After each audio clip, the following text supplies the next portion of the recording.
everyone. My name is Nate with Colorado Custom Leather and Blades.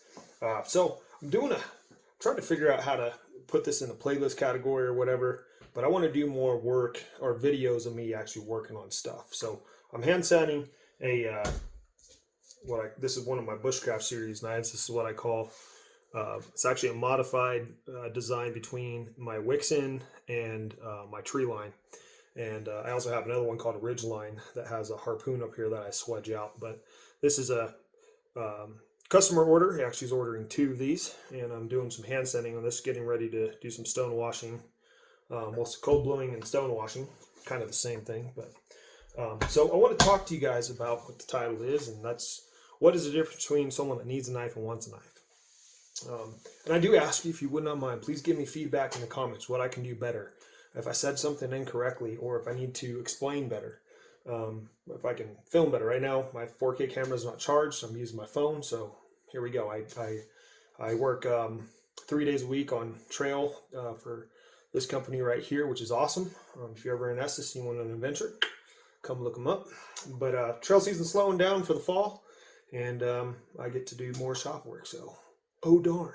But anyways, if you wouldn't mind, please watch the video all the way to the end. It at least helps me with my algorithm, and I'm really trying to take this to the next level now that I'm more home-based. I got more things I can show, do, in classes, books, stuff like that. So anyways, let's get started with the topic here as I do a little bit of hand sanding. I'll start with this, because I know time is precious and I don't want to lose people on this first part, but the reality is, in this day and age, we are brought up to be people that need knives, not want knives. And I used to be one of them, especially when I was a kid. And I was kind of a troublemaker. And so knives were not really given to me. So I would sneak around and go to, flea markets and stuff like that. And, oh, that knife looks cool. And that's what I would look like. That's what I would look for. And that's what most people do look for in the need a knife category, not want a knife category. Okay. Or, sometimes I'd get gifted a knife for Christmas or something like that, but I was also a kid and I was kind of taught proper etiquette with knives, but again, I was kind of a troublemaker, and I'd be trying to bring knives to school and stuff like that. To make something kind of funny, I kind of tell this in my videos. I was never really allowed to touch my dad's Damascus knives. My dad made stock removal Damascus knives. And I'll tell you this, they're a lot better than the stores. So I put myself in that camp of, I'm a person that needs a knife. What do I mean by that? The person needs a knife is just going to go to a store. They look at a package, oh, that looks cool. It's whatever brand, and they look at the price point, and that's it. They don't care where it was made, what steel, or anything like that. For most people, that is the truth. And I'm just going to say this, okay? If you are somebody that cares about everyday carry, be it a pocket knife, be it self-defense, be it whatever, hunting especially, bushcraft, if you see anything that says China on it, I mean, I trust Taiwan over China, but if you see anything that says China on it, one, if you're an American, shame on you. You should be supporting American businesses, because at least for us makers, we care about quality. And that brings us into the category of want a knife. Okay? But again, the reality is we have been brought up to be people that need knives, not want knives. Now here's the difference. The person that wants a knife is going to look up somebody that makes them. Be it large scale, small scale. Okay, give you a couple ideas. Small scale, me. Okay. Oh, I just plugged myself there.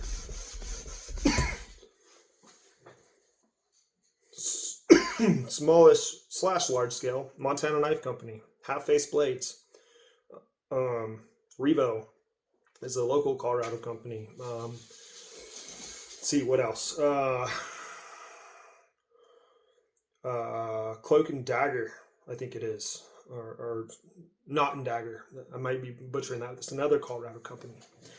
They are more, besides Montana Knife Company, for what I know, they are more people that have more hands on the knives than machines do.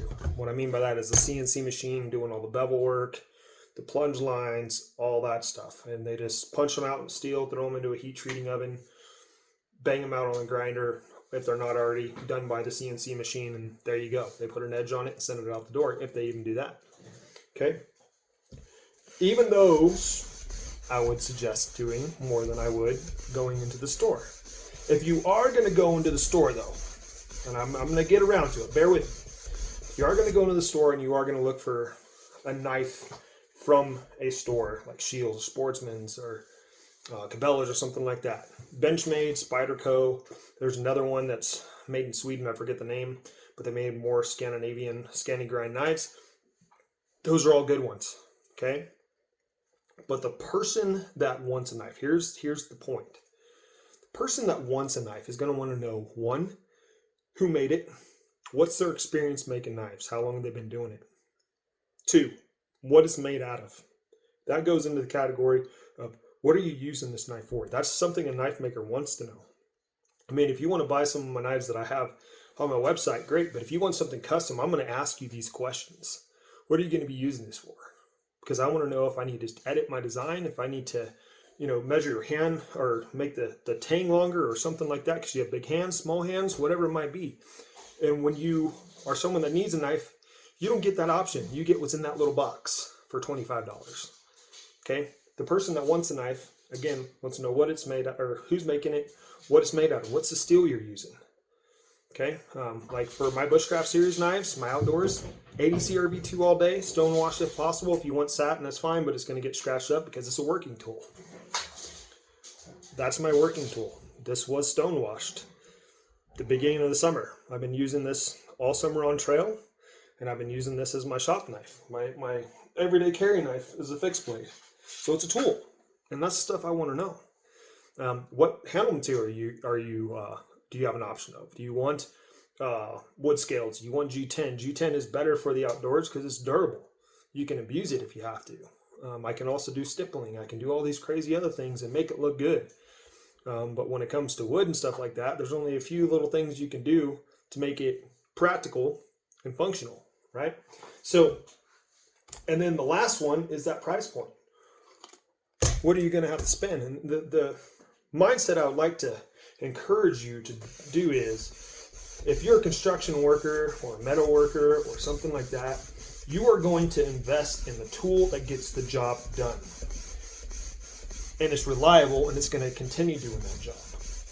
When you buy a knife out of the store from Walmart or something like that, you don't know how long that is. And to be fair, a lot of people do that because they know it's a crap knife and they're going to break it and abuse it anyways. But if you invest in something that's custom made to you, or that has been custom made for a certain category, you may take care of that a little bit better, because quality also comes into play there. With a knife maker, we care about quality, or at least I do. I, over the years, have stretched what that means, and I'll continue to. I'm continuing to get more critical on my stuff, and that slows me down sometimes. But I know it's being done right, and that's the biggest thing. So when you're looking at a price point, look at it like an investment, because a knife should last you, a good knife should last you your lifetime, your kids' lifetime. It should be passed down, and that's my goal as a maker. That's my personal goal as a maker, is that these knives will be able to be passed down. All right, let's take a look at this here real quick. By the way, what I'm doing here is I'm hand sanding with 220 grit, trying to get these deeper scratches out that my Trizac belt didn't get. But there you go. And, in truth, I didn't have to do this, because I'm just going to dip it in cold blue and I'm going to go shake it around in some rocks to stonewash it, to give it some rust-resistant properties. And also, you're not going to care if it gets scratched, because that's what it's for. But I also like to do things the right way and get some nice, some flat grinds and stuff like that. So it makes it look really nice. But anyways, so kind of taking this video to a point. There's other things in life that you may not notice, but you are more about wanting something than you are needing something. Relationships, for that matter. Okay? You should be in the idea of wanting the person, not needing them. Because really, you don't need them. You want them. When that desire is there, it's something different. So I hope that makes sense to you guys. A little 10-minute video here. And I encourage you, be it from me, be it from some other maker out there. There's plenty of us. Give us a shot, especially if you're an American. Shame on you for buying Chinese-made knives, and I'll tell you why. Also, is because if you care anything about the avid outdoors or the outdoors and you're avid in them, you get out there as much as you possibly can, hunt, fish, camp, whatever, bushcrafting, real bushcrafting, and you buy a Chinese-made knife. Shame on you. That tool is going that pan steel is going to break. You should turn into one of the people that need a knife or want a knife, not need a knife. So I encourage you to venture down that road, either be it from me or another maker. We could use the business because we're trying to support our families and make a living off of this. But most of all, what this video is for is not just to get knife orders, but to educate people. Stop being people that need knives. Be people that want quality product and tools that will last a lifetime. All right, guys, God bless. See you next time.